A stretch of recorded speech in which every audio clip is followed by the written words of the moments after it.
ನಮಸ್ಕಾರ ಎಲ್ಲರಿಗೂ ನಮ್ಮ ಶಶಿ ಮನೆ ಊಟ ಚಾನಲ್ಗೆ ಸ್ವಾಗತ. ಈಗ ನಾವು ಮೆಂತೆ ಪಲ್ಯದಿಂದ ಬೇಳೆನ ಮಾಡೋದು ಹೇಗೆ ಅಂತ ನೋಡೋಣ. ಸೇಮ್ ಹೋಟೆಲ್ ತರಹನೇ ಮೆಂತೆ ಪಲ್ಯ ಬೇಳೆ ಆಗುತ್ತೆ. ಅದನ್ನು ಈಗ ಮಾಡೋಣ. ಇದಕ್ಕೆ ನಾವು 1 ಕಪ್ಪು ಬೇಳೆನ ಹಾಕ್ತಾ ಇದ್ದೀನಿ. ಇದನ್ನು ಬೇಳೆನ ಒಂದ್ಸಲ ಚೆನ್ನಾಗಿ ತೊಳಿಬೇಕು.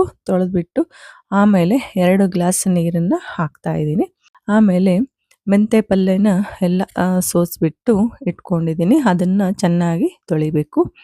ಆಮೇಲೆ ಸ್ವಲ್ಪ ಕೊತ್ತಂಬರಿನೂ ತೊಗೊಂಡಿದ್ದೀನಿ. ಆಮೇಲೆ ಮೆಂತೆ ಪಲ್ಯನ ತೊಳೆದ್ಬಿಟ್ಟು ಆಮೇಲೆ ಬೇಳೆಯಲ್ಲಿ ಹಾಕಬೇಕು. ಯಾರೆಲ್ಲ ಇನ್ನೂ ನಮ್ಮ ಚಾನಲ್ಗೆ ಸಬ್ಸ್ಕ್ರೈಬ್ ಮಾಡಿಲ್ವೋ ಸಬ್ಸ್ಕ್ರೈಬ್ ಮಾಡಿ, ಬೆಲ್ ಐಕಾನ್ ಆನ್ ಮಾಡಿ. ನಮ್ಮ ಎಲ್ಲ ವಿಡಿಯೋಗಳು ನಿಮಗೆ ತಲುಪುತ್ತವೆ. ಆಮೇಲೆ 2 ಟಮಾಟಾನ ತೊಗೊಂಡಿದ್ದೀನಿ. ಅದನ್ನು ಈ ಥರ ದೊಡ್ಡ ದೊಡ್ಡ ಪೀಸ್ಗಳಾಗಿ ಕಟ್ ಮಾಡ್ಕೋಬೇಕು. ಆಮೇಲೆ ಇದಕ್ಕೆ 2 ಸ್ಪೂನ್ ಖಾರ ಪುಡಿನ ಹಾಕ್ತಾ ಇದ್ದೀನಿ. ನಿಮಗೆ ಖಾರ ಕಮ್ಮಿ ಬೇಕಂದರೆ ಕಮ್ಮಿ ಹಾಕ್ಬೋದು.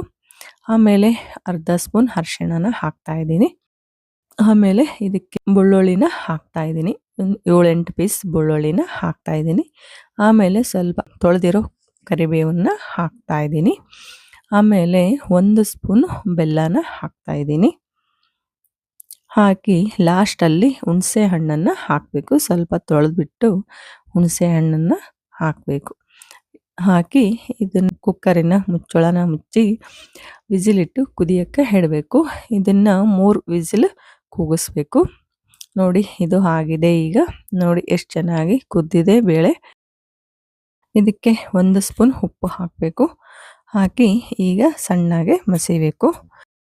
ಈ ಮೆಂತೆ ಪಲ್ಯ ದಾಲ್ನ ಮಾಡೋದು ತುಂಬಾ ಸುಲಭ. 15 ನಿಮಿಷದಲ್ಲಿ ಆಗುತ್ತೆ ಇದು ಬೇಳೆ. ಸೇಮ್ ಹೋಟೆಲ್ ಥರ ಟೇಸ್ಟ್ ಇರುತ್ತೆ. ಇದನ್ನೊಂದ್ಸಲ ಟ್ರೈ ಮಾಡಿ ಹೇಗಾಯ್ತಂತ ನನಗೆ ಕಾಮೆಂಟಲ್ಲಿ ತಿಳಿಸಿ. ಈ ಥರ ಸಣ್ಣ ಆಗೋ ತನಕ ಮಸಿಬೇಕು.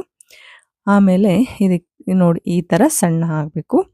ಅಂದರೆ ಎಷ್ಟು ನಾವು ಬೇಳೆನ ಸಣ್ಣ ಮಾಡ್ತೀವಿ ಅಷ್ಟೇ ಟೇಸ್ಟ್ ಬರುತ್ತೆ ಬೇಳೆ. ಹಾಗಾಗಿ ಸಣ್ಣ ಆಗೋ ತನಕ ಈ ಥರ ಮಸಿಬೇಕು. ಆಮೇಲೆ ಇದಕ್ಕೆ ಒಗ್ಗರಣೆನ ಮಾಡೋಣ. ಬೆಳ್ಳುಳ್ಳಿ ಕೆಂಪಗಾಗೋ ತನಕ ಫ್ರೈ ಮಾಡಬೇಕು. ಇದು ಕೆಂಪಗಾದ್ಮೇಲೆ ಬ್ಯಾಡಗಿ ಮೆಣಸಿನ್ಕಾಯಿನ ಹಾಕಿದ್ದೀನಿ. 2 ಮೆಣಸಿನ್ಕಾಯಿನ ಸಣ್ಣ ಸಣ್ಣದಾಗಿ ಕಟ್ ಮಾಡ್ಕೊಂಡಿದ್ದೀನಿ. ಅವನ್ನ ಇದರಲ್ಲಿ ಹಾಕಬೇಕು. ಈಗ ಅವು ಸ್ವಲ್ಪ ಕೆಂಪಗಾದ್ಮೇಲೆ ಜೀರಿಗೆ ಸಾಸಿವೆನ ಹಾಕಬೇಕು. ಹಾಕಿಬಿಟ್ಟು ಆಮೇಲೆ ಲಾಸ್ಟಲ್ಲಿ ಕರಿಬೇವನ್ನ ಹಾಕಬೇಕು. ಇದು ಚೆನ್ನಾಗಿ ಫ್ರೈ ಆಗಬೇಕು.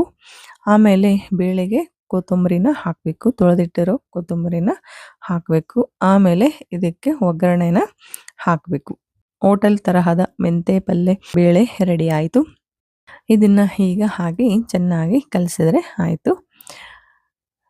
ಈ ವಿಡಿಯೋ ನಿಮಗೆ ಇಷ್ಟವಾಯಿತು ಅಂತ ಅಂದ್ಕೊತೀನಿ. ಈ ವಿಡಿಯೋಗೆ ಲೈಕ್ ಮಾಡಿ, ಶೇರ್ ಮಾಡಿ ಮತ್ತು ಸಬ್ಸ್ಕ್ರೈಬ್ ಮಾಡೋದನ್ನು ಮರಿಬೇಡಿ. ಧನ್ಯವಾದಗಳು.